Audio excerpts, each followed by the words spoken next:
3 of The Beast of Buckingham Palace by David Walliams, narrated by me. Chapter 23. The Impossible. Rustle! There was the noise again. Alfred and Nanny didn't say another word. Instead, she dimmed the light on her lantern until the vault was all but black. Rustle! And again. In a room as vast as the vault, it was impossible to work out exactly where a sound was coming from. Each step they took on the stone floor echoed down the rows and rows of boxes. Shunt! Shunt! Shunt! And bounced off the walls. The sound could be coming from far away, or much closer than you think. Rustle! Again!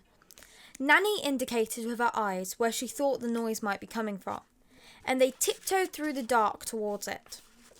Alfred's mind was racing after what he had seen tonight. He was half expecting one of the terrifying treasures down there to come to life.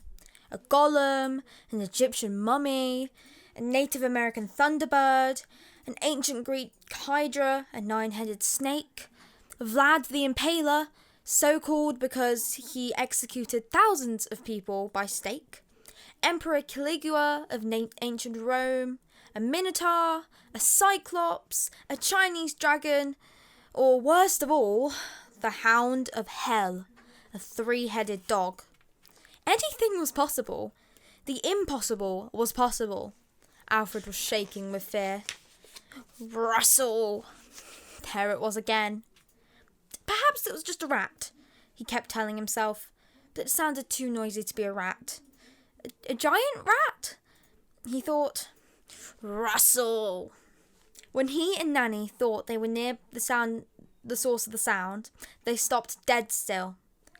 Rustle! Whatever it was hiding on the other side of the huge leather trunk. Alfred gulped. Nanny gulped. Nanny indicated for Alfred to have a look. Alfred shook his head. Alfred indicated for Nanny to have a look. Nanny shook her head. Nanny indicated for them to go together. They both nodded their heads. The pair held hands and tiptoed round the trunk to find... Chapter 24. The Secret Passage. Mite! Hello! She chirped from behind the leather trunk. It's you! Exclaimed Alfred, his voice echoing around the vault. Yep, it's me, replied Mite. And it's you, whoever you are. Her face was even dirtier than usual. She had a packet of something brown, no doubt swiped from the kitchen, and she was munching on. And she'd got it all around her mouth. What have you got there? Demanded Nanny. Chocolate. Give me that, ordered the old lady. She went to snatch the packet and a struggle began. No, protested the girl. Give me that! I said no! Ladies, please, ordered Alfred. This is unseemly. You what? Asked Mite. It was enough of a distraction for Nanny to wrench the packet out of the girl's filthy little hands. She sniffed it. This isn't chocolate, scoffed Nanny. What is it then? Demanded Mite. Stock cubes. I did think they tasted a bit meaty. I never had chocolate before, so I don't know what it tastes like, do I? With that, the little girl snatched the packet back from the old lady and carried on munching. Ugh! Exclaimed Alfred. Now, last time in the drunk room, you gave us the slip, began Nanny. You need to tell me where the secret passage is right now. You're a right bossy one, you are, was the girl's verdict. Alfred had to stifle a giggle. She was absolutely right. I said right now. Not the least bit amused. Might munch some more on her stock cubes. I'll think about it. What do you mean you'll think about it? I'll let you know when I finish this. Nanny sighed and tried a different approach. If you do as I say, I will show you where all the chocolate is hidden. The girl was tempted. You will? Oh, yes. The palace has mountains of the stuff to last 100 years. You can help yourself to so many chocolate bars as you can carry.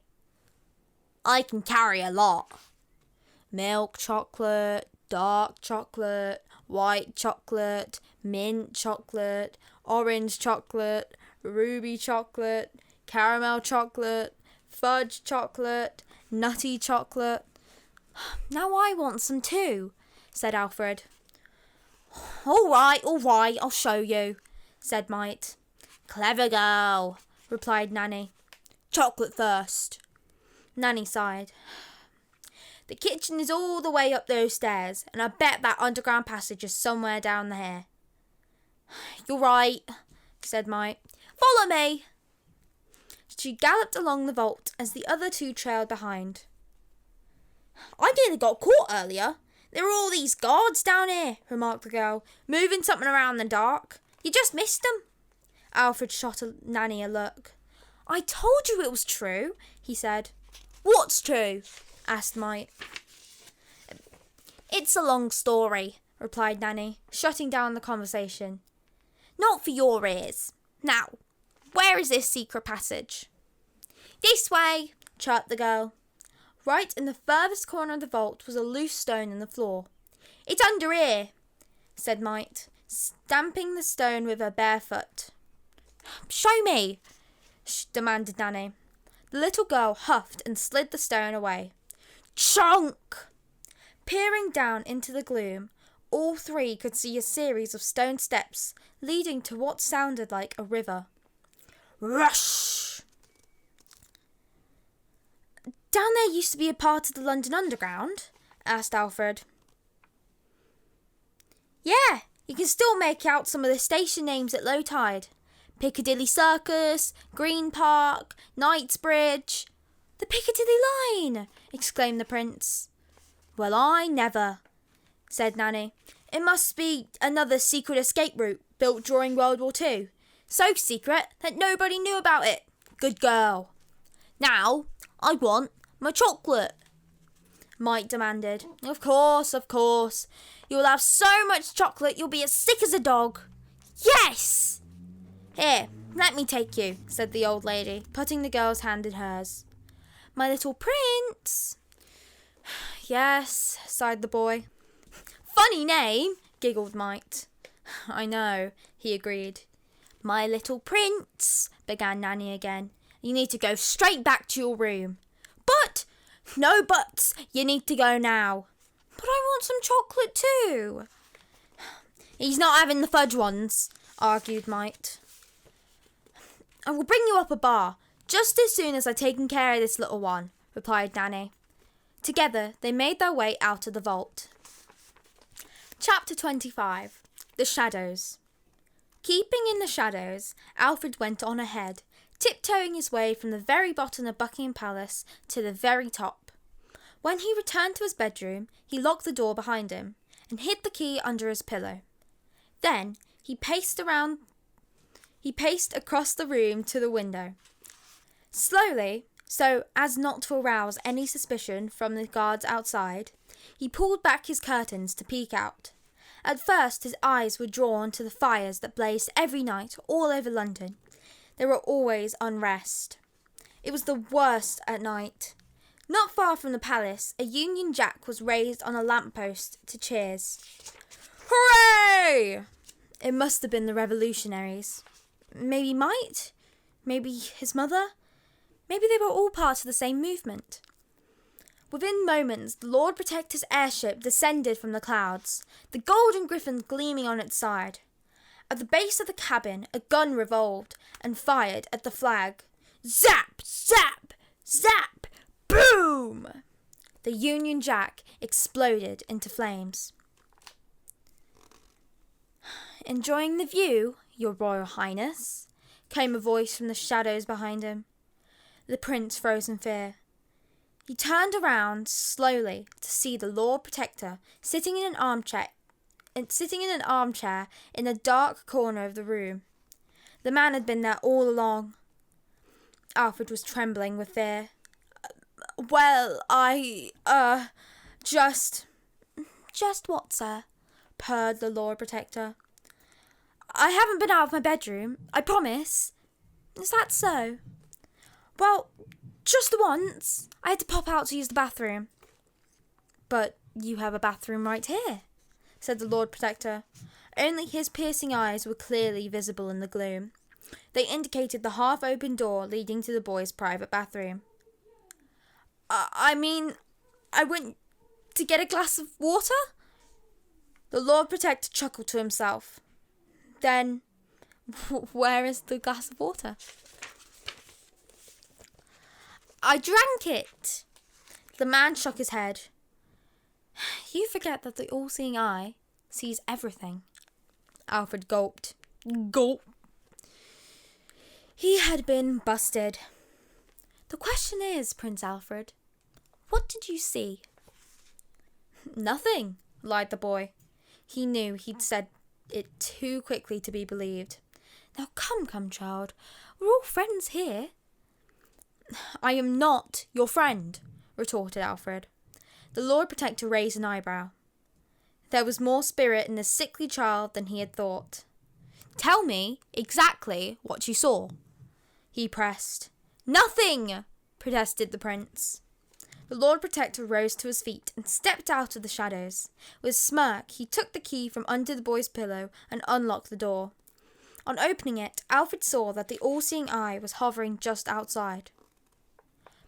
Perhaps my friend here will help jog your memory, said the Lord Protector. With that, the all-seeing eye floated silently into the room. Alfred stood by the window as the thing approached. He backed away until he had nowhere else to go. Tell me what you saw, demanded the Lord Protector. Now the giant eye was staring right into the boy's eyes. Its pupil opened. Was it going to blast Alfred into pieces? I know you're in league with Nanny, said the man.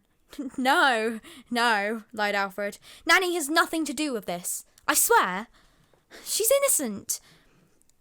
I'm not so sure. I would deal with her in a good time. No, not Nanny. Spare her. I beg you. Then tell me what you saw. I demand to see my father, exclaimed Alfred. The prince was sure he had played his trump card here. The king is sick, said the Lord Protector.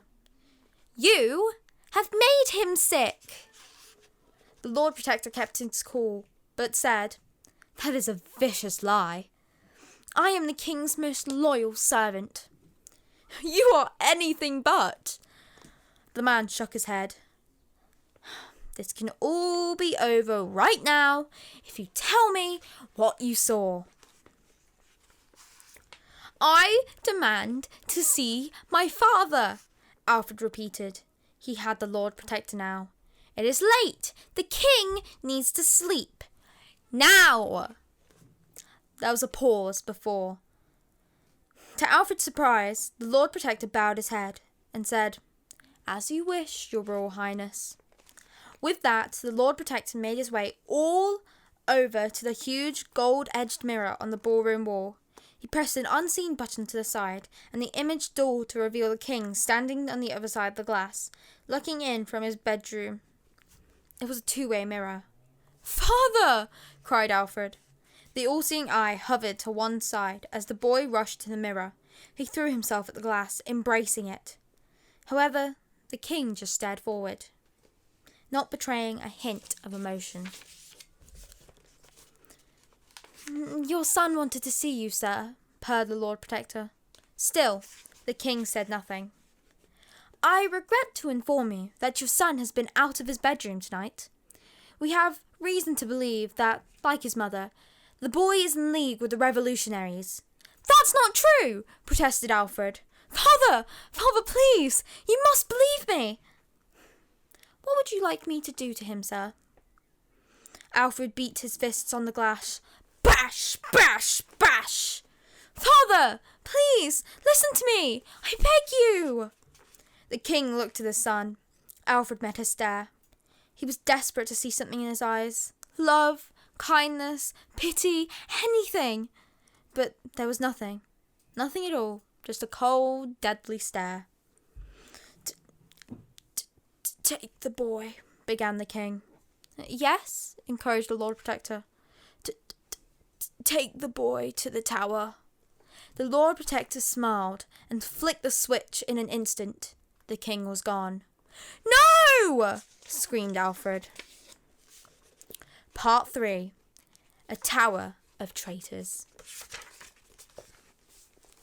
That's the end of these chapters, folks. If you enjoyed, please do not forget to like and subscribe. Stay safe, wash your hands. Bye-bye.